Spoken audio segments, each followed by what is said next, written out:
So our next guests explore how Americans are feeling the impact of quarantine, whether they've contracted COVID or not.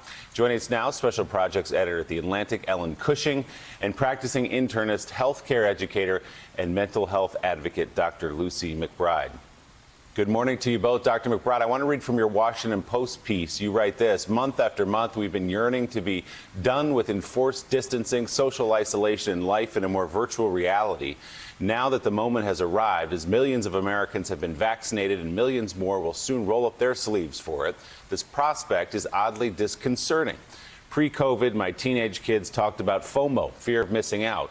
But upon re-entry, many of us will face something new. FONO, or a fear of normal. Trauma has a way of doing that to us. We've lost more than 500,000 lives in this country alone. We've suffered unprecedented economic, social, and emotional upheaval. And regardless of our individual pandemic experience, each of us has faced some level of loss, grief, and despair. So, Dr. McBride, talk about this a little bit more, because I think you've tapped into something that a lot of us are feeling. We're racing to get back to normal and then suddenly a little bit anxious about what that's going to feel like. Absolutely, Willie, and thank you so much for having me this morning. I'm delighted to be here and delighted to shine a light on the critical importance of addressing our mental health.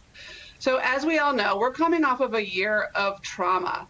You know, the pandemic is obviously a crisis of a virus, but it's also a parallel pandemic of mental health in crisis. And what I'm seeing in my office every day right now is sort of the latest manifestation of the anxiety issues that we've been dealing with for a year. People are afraid to face the new realities of the new normal, even though we've been craving it for a year. It's causing a lot of anxiety, it's causing a lot of fear, and it's causing people to feel very vulnerable. And my message and my piece is this: there is a place for addressing mental health in the doctor's office. Mental health needs to be put into the conversation about our whole health to be delivering meaningful health care.